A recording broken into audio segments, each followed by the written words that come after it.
Hello and welcome. I am live from Pellam's Wasteland, and today I have another episode of Pellam's Wasteland Reads for you all, this time covering Proust and the Squid by Maryanne Wolf, which is a nonfiction book about reading. And I liked it quite a bit, and so I thought I would talk about it for you all.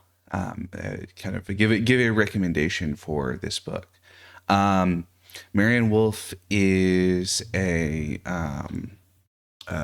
researcher working in related fields, especially related to kind of child development and reading skills, but also of learning difficulties like dyslexia, and trying to understand how the reading brain works, especially in young children. For most of us who are adults who have learned to read in the way that is fairly common, may not recognize all of the ways in which reading is not a natural ability, essentially. Not something that anyone is born able to do, and it requires the leveraging of a great many different mental and physical abilities that most people are able to do, but that bring them all together and developing them in sophisticating ways is really critical to being able to read well as an adult. And when this goes wrong, especially in younger children, it becomes a long-term, potentially long-term problem. There's a phrase that is used in the book talking about the idea that for the first few grades of elementary school, students are learning to read, and then after that, they are reading to learn. This idea that the student's ability to read becomes really critical for their ability to continue learning on into the more difficult and more sophisticated subject matter of like middle school and high school, based on the foundations of reading at the appropriate level at elementary school. And that this therefore becomes a real burden on students who are not as able to do this, are for whatever reason lagging behind, or experiencing some type of various kind of learning difficulties or disabilities. That this is a important thing to understand, but that it also helps to illuminate the way that reading works, even for those of us who read well and who have not experienced those kind of difficulties or disabilities. Which is interesting. The kind of full the book itself is divided into a couple of different parts. One section covers largely sort of how reading came to be, and is a discussion of what we know from archaeological records and early textual records about how alphabetic systems developed in the Mediterranean basin, about how reading as a whole developed, how, in particular, how it was taught to young people to pass on this ability in these early, these ancient civilizations, how they were able to teach new students to read, which is really interesting. It's a really fascinating discussion of history, but also has some really interesting insights for reading as a whole. One of the points that is made is that the development of new writing systems often coincided with a relative ease of learning writing and reading, and that this was, of course, really important. You end up with younger, competent readers who can competently read for longer of their life, easier to spread the ability to read to a larger portion of the population, even, when we're talking about these ancient civilizations, we're still talking about a minuscule percentage of the population compared to modern civilization. But the even those kind of relatively small improvements become really important when you're talking about the growth of science and technology, of philosophy and literature and all these different things.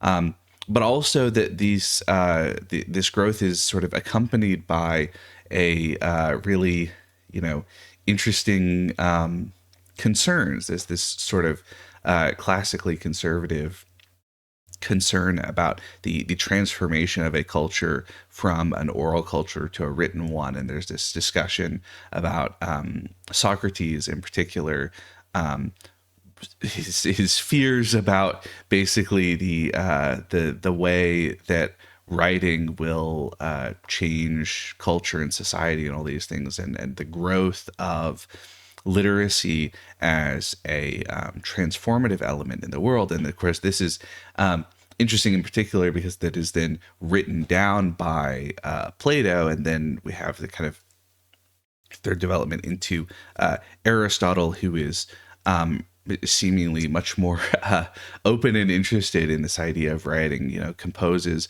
so much written material over the course of his life. Unfortunately, so much of it lost over the, tragedies of history, the burning of the Lyceum and all that. But still, it's a really interesting, tracing the development of this kind of concerns or qualms over literacy is really interesting.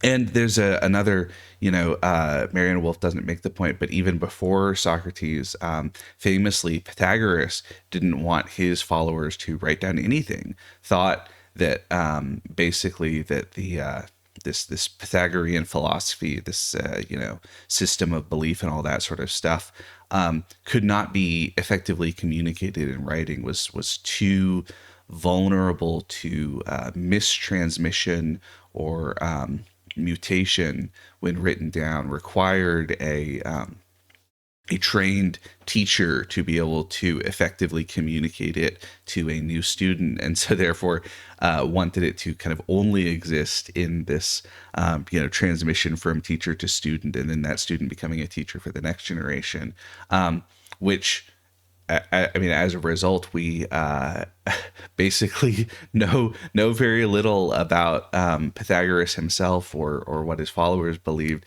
Much of it seemingly from less than favorable sources, or Socrates kind of making fun of some of the ideas in the Platonic dialogues, which is just an interesting kind of quirk of history. Obviously, at the time, they didn't know that things were going to happen the way that they did, but it's an interesting development of the relationship between history and literacy. And then from there, in Proust and the Squid, we go from talking about the development of writing and literacy on the historical scale to the development of literacy on the individual scale, talking about new, very sophisticated scientific systems for understanding how literacy develops, especially in, as I mentioned, in children. But also looking at, so one of the interesting things is various scanning systems and electrodes that are able to determine which networks are activated in a reading mind, in order to understand the way that different networks seem to be built up for readers of different languages, that the specific skills that are necessary for understanding different writing systems necessitate different developments of the brain, and all these interesting things there. There's something really fascinating, at least to me, about that. And then understanding the ways that, for instance, all of these different networks interact. That there's a discussion about, in order to read at the kind of highest levels, one of the things that is necessary is for it to become essentially automatic, looking at a word and understanding it, and looking at the next word and understanding it. And all of the words in sequence put together into a sentence that is understood, and then the sentence is put into paragraphs that are understood, and all that sort of stuff. And that one of the difficulties for early readers is just the development of that. The automatic response, as opposed to a kind of deliberate word by word response that is simply just not fast enough to kind of bring all of the pieces together quickly and efficiently. And that this is a real, testament to the development of neural systems, this concept of neuroplasticity. But also, this is a commonplace where people who have developmental disabilities, various learning disabilities, it's a commonplace for this to occur, is to just simply have trouble bringing all the pieces together in a way that is quite so seamless. And so there's a interesting discussion of what happens, a kind of 500 millisecond look at what the brain is doing as a automatic reader is reading versus as like a person with dyslexia is reading, which I think is really interesting.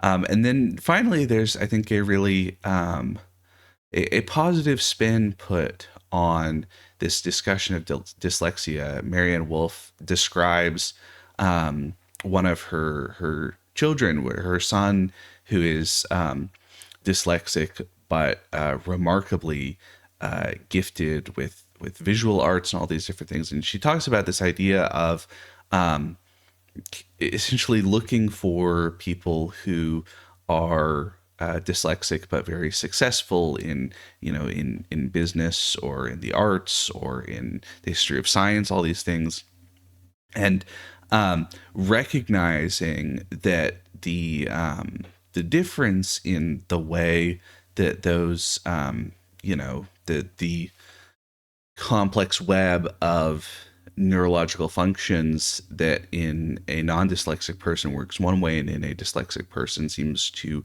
have some other issues, some issues with working that same way. But that's not to say that these functions do not work and that they do not do valuable things. And I think it's a really a really touching discussion kind of at the end, talking about that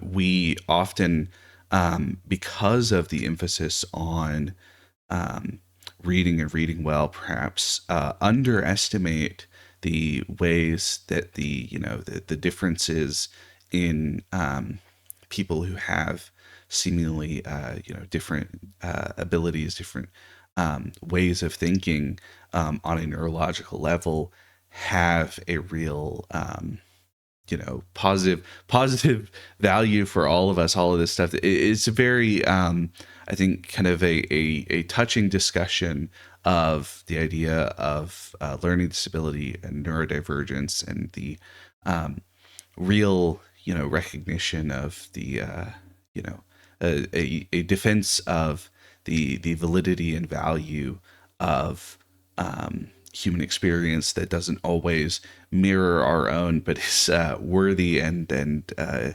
important to treasure in its own right. That is, I think, a really kind of not a scientific discussion of the research, but a touching and memorable part of this book, nonetheless. It's great. It's a